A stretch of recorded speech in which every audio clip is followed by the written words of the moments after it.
मित्रों नमस्कार। आप सभी का कुमार विष्णु क्लासेस चैनल में हार्दिक स्वागत है। हम लोग आज प्रागैतिहासिक काल के बारे में जानेंगे। तो देखिए, प्रागैतिहासिक काल वह काल है जिसका जो है जानकारी हमें केवल पुरातात्विक स्रोतों के माध्यम से होता है, जिसमें मानव को लेखन का ज्ञान नहीं था, जिस वजह से कोई लिखित साक्ष्य हमें नहीं मिलता है। फिर आद्य ऐतिहासिक है। तो आद्य ऐतिहासिक काल ऐसा काल है जिसमें हमें लिखित साधन तो मिलते हैं, लिखित साक्ष्य तो मौजूद हैं, लेकिन वो अत्यंत गूढ़ एवं अपठनीय होने के कारण हम उसे नहीं पढ़ सकते। वो अपठनीय हैं, जिन्हें पढ़ा नहीं जा सकता। और फिर उसके बाद ऐतिहासिक काल, जिसका जो है हमारे पास पुरातात्विक स्रोत भी है और साहित्यिक स्रोत भी है, और उन्हें पढ़ा भी जा चुका है। तो देखिए, आज हम लोग प्रागैतिहासिक काल के बारे में जानेंगे। तो देखिए, प्रागैतिहासिक काल मतलब प्रागैतिहासिक, इतिहास के पहले का काल, जहाँ से हमें लिखित मिलता है उसके पहले का काल। तो देखिए, प्रागैतिहासिक काल जो है पाषाण काल,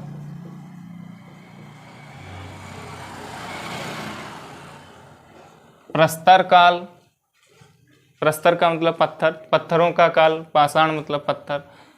तो ये एक ऐसा काल है जब व्यक्ति मतलब मानव जो है शुरू, मतलब मानव की जो जीवन यात्रा है, ये कह सकते हैं मतलब मानव का विकास एकदम निम्न स्तर से शुरू हुआ। तो सबसे पहले मानव, जैसा कि जानते हैं कि बंदरों जैसा उसका मतलब मुख वगैरह था। तो शुरू में जो मानव था वो, उसकी जो निर्भरता है पत्थरों पर ही थी। कहने का अर्थ वो पत्थर का ही काल था, पत्थरों का ही वह समय था। तो शुरू में मानव जब धरती पर आया तो कच्चा मांस खाता था, उसे किसी चीज़ का ज्ञान नहीं था।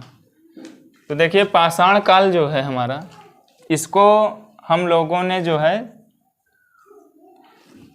इतिहासकारों ने मतलब कि इसे बांटा है। देखिए, जलवायु परिवर्तन और इसको जो पत्थरों में जो अंतर आए, जैसे कि सबसे पहले जो पत्थर यूज किए तो नॉर्मल थे, बिल्कुल सामान्य पत्थर था।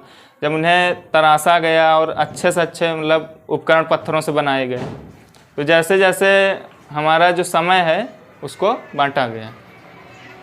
पाषाण काल को 3 भागों में बांटा गया है। पूरा पाषाण काल, इंग्लिश में इसको पेलियोलिथिक एज, पूरा पाषाण काल, पेलियोलिथिक एज। पूरा पाषाण काल के बाद मध्य पाषाण काल, मीसोलिथिक एज, और मध्य पाषाण काल के बाद नव पाषाण काल, नियोलिथिक एज। तो देखिए, पाषाण काल को 3 भागों में विभाजित किया गया। पूरा पाषाण काल, मध्य पाषाण काल, नव पाषाण काल, palaeolithic age, mesolithic age, neolithic age. तो देखिए, पूरा पाषाण काल, पाषाण काल का मतलब है पत्थरों का काल। तो ये पूरा पाषाण काल मतलब सबसे पहले। मित्रों देखिए, पूरा पाषाण काल का समय, पूरा पाषाण काल का जो समय है प्रारंभ से लेकर, मतलब कि मानव का जब शुरुआत हुआ 10,000 ईसा पूर्व तक, पूरा पाषाण काल। मध्य पाषाण काल 10,000 ईसा पूर्व से लेकर के 4,000 ईसा पूर्व तक। और नव पाषाण काल 7,000 ईसा पूर्व से लेकर के 1,000 ईसा पूर्व तक। पूरा पाषाण काल प्रारंभ से 10,000 ईसा पूर्व तक। मध्य पाषाण काल 10,000 से 4,000 ईसा पूर्व तक। नव पाषाण काल 7,000 से 1,000 ईसा पूर्व तक प्रारंभ।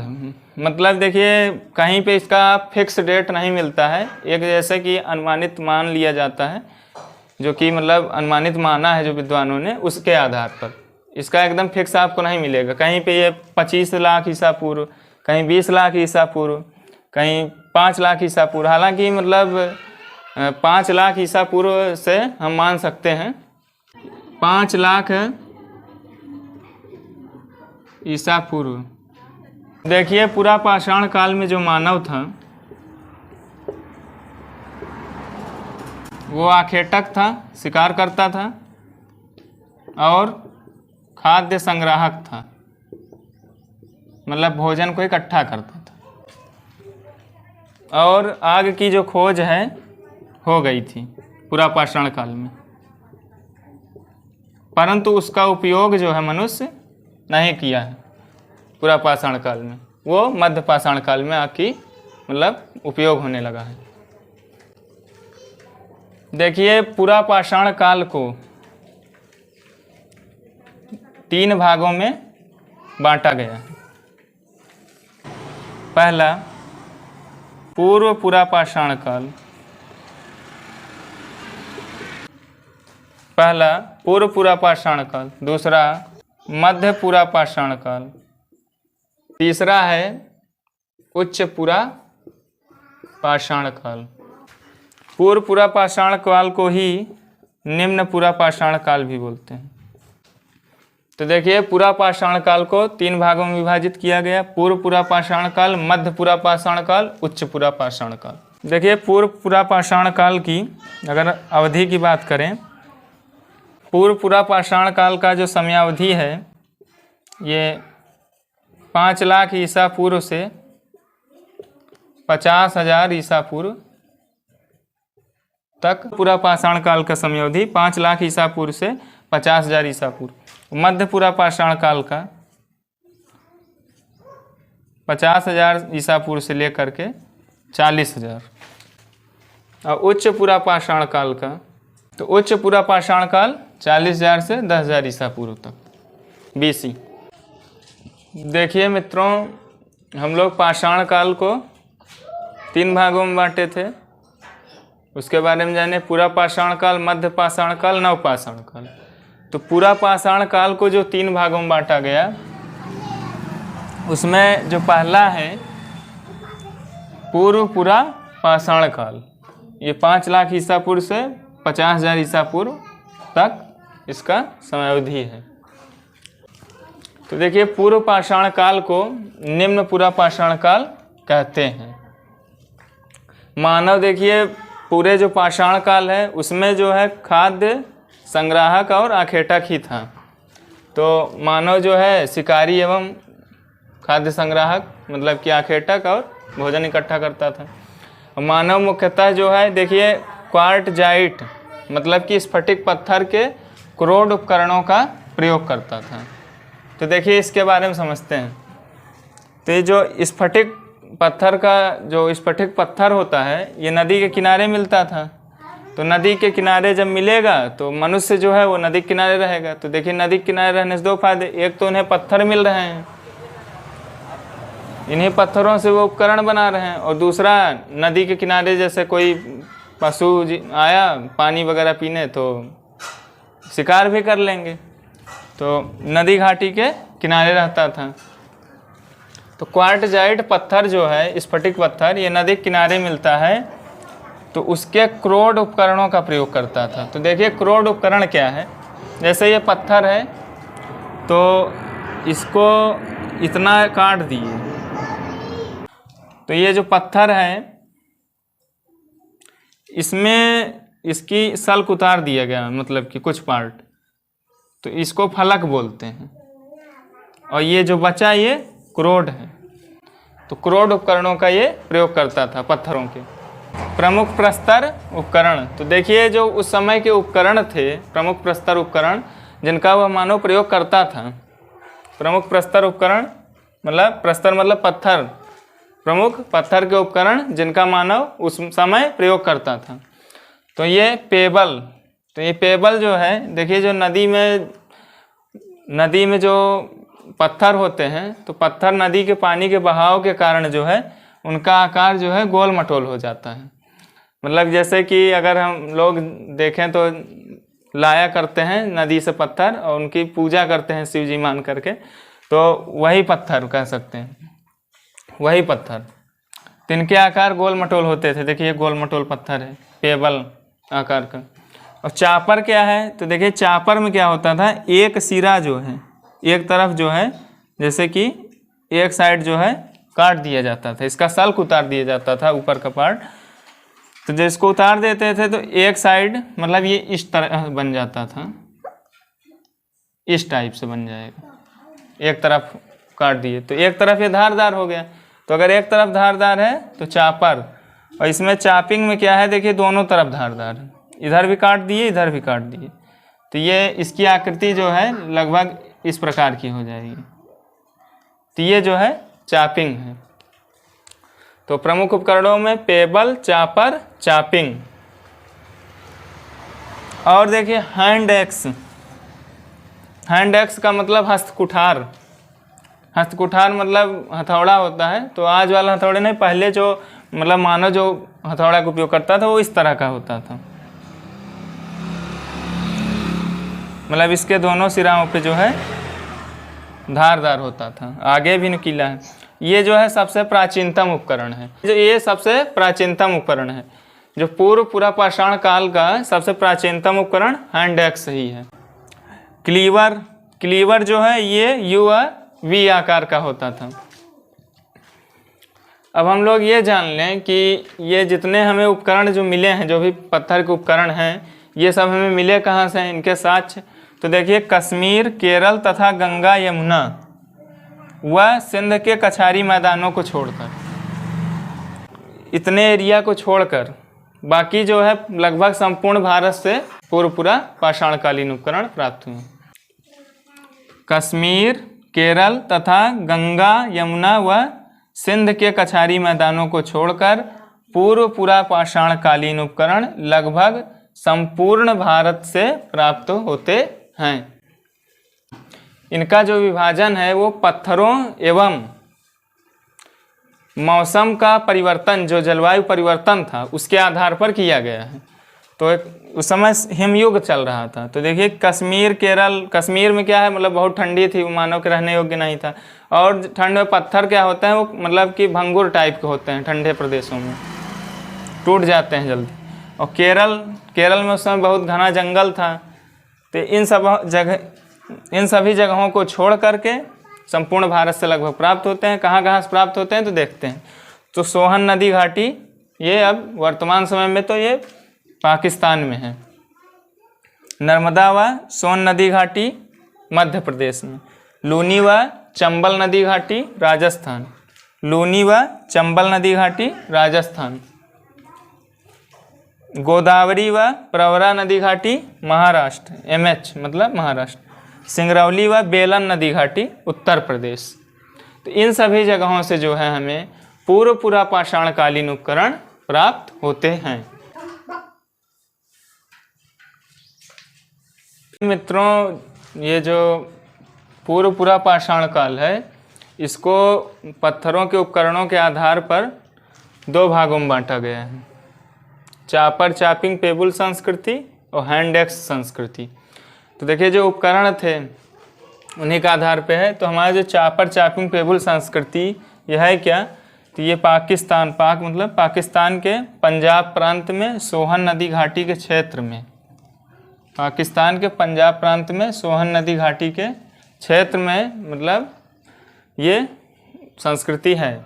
और इसे सोहन संस्कृति भी कहा जाता है क्योंकि ये सोहन नदी घाटी के क्षेत्र में है। तो जो सोहन नदी है ये सिंधु नदी की सहायक नदी थी।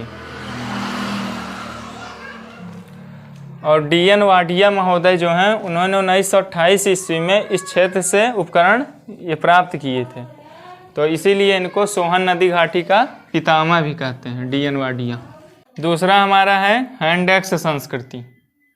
तो देखिए हैंड एक्स संस्कृति जो है तो सबसे पहले रॉबर्ट ब्रूस फूट थे। तो इन्होंने रॉबर्ट ब्रूस फूट ने मद्रास, जो कि वर्तमान चेन्नई जिसको बोलते हैं, तो मद्रास के समीप पलवरम नामक स्थान से पूर्व पाषाणकालीन एक पाषाण उपकरण प्राप्त किया। कब? 1863 में। तो सबसे पहले जो है 1863 में रॉबर्ट ब्रूस फूट ने सर्वप्रथम मद्रास के समीप पलवरम नामक स्थान से एक पूर्व पाषाणकालीन उपकरण प्राप्त किया। भारतीय प्रागैतिहासिक पुरातत्व का जनक इनको बोला जाता है, रॉबर्ट ब्रूस फूट को। देखिए, भारतीय प्रागैतिहासिक पुरातत्व का जनक रॉबर्ट ब्रूस फूट को बोला जाता है। और अगर भारतीय पुरातत्व का जनक पूछे तो भारतीय पुरातत्व का जनक अलेक्जेंडर कनिंघम को बोला जाता है। 1864 ईस्वी में RBF मतलब रॉबर्ट ब्रूस फूट के मित्र विलियम किंग, तो विलियम किंग जो थे इन्होंने भी खोज किया। तो इनको तमिल की कोरतलियार नदी घाटी में स्थित अतिरम्पक्कम तथा वादमदुराई, तो ये दो जगह हैं, अतिरम्पक्कम तथा वादमदुराई। तो यहाँ पर से इनको इस सांस्कृतिक उपकरण मिले, मतलब कि हैंड एक्स सांस्कृतिक उपकरण मिले हैं। और नर्मदा नदी घाटी में ये एक बहुत इम्पॉर्टेंट है कि नर्मदा नदी घाटी में स्थित हथनौरा, इसको सिरोह बोलते हैं, तो हथनौरा सिरोह से जो है मानव की खोपड़ी मिली है, जो कि भारत में मानव अवशेष का प्रथम साक्ष्य है। देखिए, ये जो चापर चापिंग पेबुल संस्कृति है, तो ये और ये जो हैंड एक्स संस्कृति है, ये दोनों संस्कृतियों का विभाजन जो है उपकरणों के आधार पर हुआ है। तो चापर चापिंग पेबुल संस्कृति, चापर चापिंग और पेबुल ये तीनों उपकरण हैं, और इसमें हैंड एक्स उपकरण है। देखिए मित्रों, पूर्व पाषाण काल के बाद जो हमारा काल आता है मध्य पूरा पाषाण काल, तो इसकी जो समय अवधि है 50,000 ईसा पूर्व से 40,000 ईसा पूर्व। देखिए, मानव जो है पूर्व पाषाण काल से अब मध्य पूरा पाषाण काल में आया। तो भाई समय बीता तो बदलाव स्वाभाविक है, परिवर्तन होगा ही। तो देखिए, जब परिवर्तन हुआ तो उसमें क्या क्या हुआ, तो पहले देखिए जो पूर्व पाषाण काल का मानव था, वो जो उपकरण प्रयोग करता था वो क्रोड का उपकरण प्रयोग करता था। हमने आपको बताया था कि स्फटिक पत्थर के क्रोड से निर्मित उपकरणों का प्रयोग पूर्व पाषाण कालीन मानव या निम्न पाषाण कालीन मानव प्रयोग करता था। लेकिन मध्य पाषाण काल में हुआ क्या कि वो जो ज़्यादातर उपकरण जो है वो फलक से बनाने लगा, फलक से भी बहुत उपकरण बनने लगे। फलक देखिए, क्रोड फलक होता क्या है, जैसे ये गोल मटोल पत्थर है, तो जो इसका इतना हिस्सा काट दिए, जो सल्क मतलब इसका एक छिलका कह सकते हैं, मतलब जो पतला हिस्सा उतार दिए, तो ये फलक होता है, और ये जो है क्रोड होता है। तो पत्थर के फलकों की सहायता से उपकरणों का मानव ने निर्माण करना शुरू कर दिया। और देखिए, मानव यहाँ पर भी आखेटक और खाद्य संग्राहक ही है, मतलब थोड़ा परिवर्तन आ रहा है, जैसे कि उपकरणों वगैरह में, और फलक की सहायता से उपकरणों का निर्माण हुआ। तो जिस वजह से पुरातत्वविदों ने इसे फलक संस्कृति कहा, मध्य पाषाण काल को फलक संस्कृति भी कहा। पत्थरों से विभिन्न प्रकार के हथियार बनाए जाने लगे। तो जो हथियार देखिए बनाए जाते थे उसमें स्क्रैपर, ये जो स्क्रैपर बनाया गया है ये फलक से ही बनाया जाता था। तो स्क्रैपर जो है ये खुरचनी, तो इसका खुरचनी का उपयोग जो है जैसे जानवरों की जो खाल होती थी उसको उतारने में और पेड़ों की छाल उतारने में इसका प्रयोग किया जाता था। बेधनी, छेदनी, ये छेदनी छेद करने के लिए, बेधनी, तक्षणी, तो ये सब जो हैं हमारे मध्य पाषाण कालीन उपकरण हैं। गंगा घाटी असम, सिक्किम एवं केरल को छोड़कर मध्य पाषाण काल के उपकरण संपूर्ण भारत से मिले हैं। इतने जगहों को छोड़ करके ये संपूर्ण भारत से मिले हैं। देखिए कहाँ कहाँ से मिले हैं, तो ये महाराष्ट्र में नेवासा जगह है, वहाँ से मिले हैं। तो महाराष्ट्र में जो नेवासा है वहाँ से हमें अत्यंत उच्च कोटि के उपकरण मिलते हैं। नेवासा के पास चिकरी में भी साक्ष्य मिला है। उत्तर प्रदेश में, यूपी में बात की जाए तो चकिया, बनारस, वाराणसी में, और सिंगरौली बेसिन में मिर्ज़ापुर और बेलन घाटी यहाँ से मिले हैं। एमपी के देखिए रायसेन जिले में भीमबेटका की गुफाओं से मिला है। भीमबेटका की गुफाओं में और मतलब कि भीमबेटका की गुफाओं में ढेर सारे साक्ष्य मिले हैं। सोन नदी घाटी से मिले हैं। और राजस्थान, गुजरात, वेस्ट बंगाल, पश्चिम बंगाल, जम्मू कश्मीर, बिहार में सिंहभूमि तथा पलामू जिला से उपकरणों के साक्ष्य मिले हैं। मध्यपुरा पाषाणकालीन उपकरणों के साक्ष्य। तो देखिए मानव जो है उसके उपकरणों में हम बदलाव धीरे धीरे देख रहे हैं। अब जो उपकरण है पहले बड़े बड़े ज़्यादातर थे, अब थोड़ा मतलब उसमें कुछ गिरावट आया। अब जैसे कि फलक से अब उपकरण बनने लगे।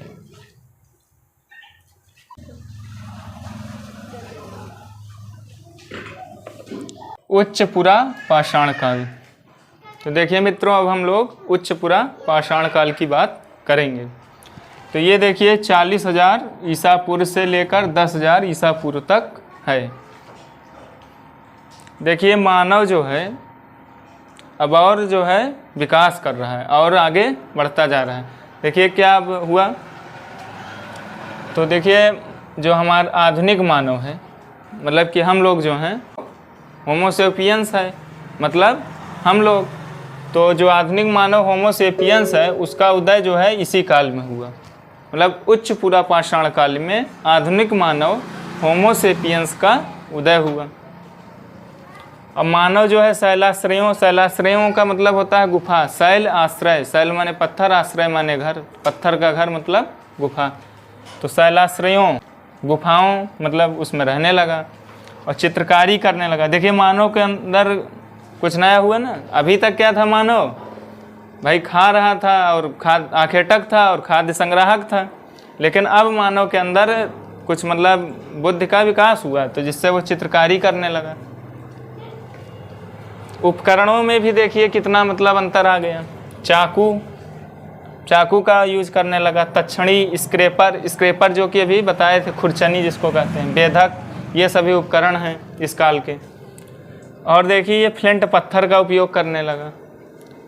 ब्लेड एवं ब्यूरिन उपकरणों का प्रचलन हो गया। ब्लेड एवं ब्यूरिन, इस कारण से इसे ब्लेड ब्यूरिन संस्कृति भी कहते हैं। ब्लेड ब्यूरिन संस्कृति भी कहते हैं। चित्रकला एवं नक्काशी का विकास हो गया। मानव जो है चित्रकला करने लगा। अब देखिए इसके प्रमाण हमें कहाँ से मिलते हैं। बिना प्रमाण के हम कैसे जानेंगे कि कहाँ से मिला है। तो देखिए प्रमाण कहाँ से मिलते हैं। तो मध्य प्रदेश के रायसेन जिले में भीमबेटका की गुफाओं से विश्व की सबसे प्राचीनतम चित्रकारी के साक्ष्य मिले हैं। ये बहुत ध्यान रखने योग्य बात है। विश्व की सबसे प्राचीनतम चित्रकारी के साक्ष्य रायसेन जिले भीमबेटका की गुफाओं से प्राप्त हुए हैं, जो कि मध्य प्रदेश में है। 700 शैलाश्रयों में से देखिए जो भीमबेटका की गुफाएं हैं उसमें 700 शैलाश्रय हैं। मतलब 700 गुफाओं में से 475 में शैल चित्र, मतलब पत्थरों में चित्र, जो कि विश्व में सबसे ज़्यादा है। और देखिए जो भीमबेटका की गुफाएं हैं, इनकी जो खोज है 1958 ईस्वी में विष्णुधर वाकड़कर के द्वारा हुई थी। तो ये जो चित्र हैं, जो चित्रकारी वहाँ पे की गई है भीमबेटका की गुफाओं में, तो उसमें देखिए किस रंग का प्रयोग किया गया है। तो जो मुख्यतः है वो लाल व हरे रंग का उपयोग किया गया। मुख्यतः चित्रों में हरे व लाल रंग का प्रयोग मिलता है। और वहाँ पे देखिए नीला पत्थर भी मिलता है, तो जिससे ये मतलब अनुमान लगाया जाता है कि नीले पत्थर से वो लोग नीला रंग बनाते रहे होंगे। ये देखिए नीले रंग के पत्थर भी मिलते हैं नीला रंग तैयार करने के लिए। और देखिए ये इम्पॉर्टेंट है कि बेलन घाटी, बेलन नदी घाटी जो मिर्ज़ापुर उत्तर प्रदेश में स्थित, वहाँ पे लोहदा नाला है। लोहदा नाला से हड्डियों से निर्मित, लोहदा नाला से हड्डियों से निर्मित नारी की मूर्ति मिली है।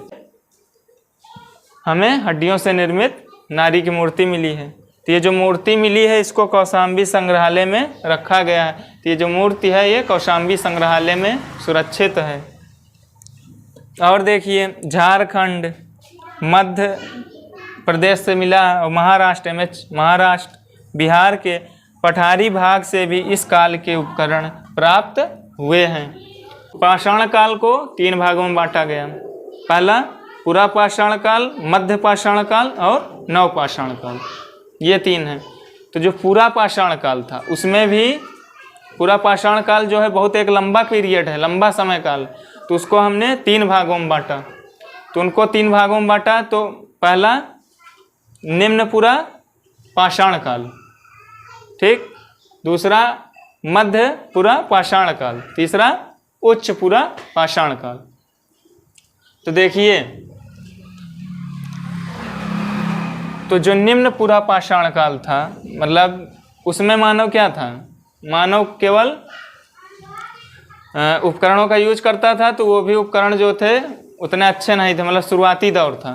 फिर उसके बाद उसके अंदर कुछ सुधार आया मध्य पूरा पाषाण काल में। उच्च पूरा पाषाण काल में देख ही रहेंगे वो चित्रकारी भी करने लगा। तो कहने का अर्थ ये है कि मानव में बदलाव आया। देखिए मित्रों, उच्च पूरा पाषाण काल में मानव जो है चकमक पत्थर का भी प्रयोग करने लगा।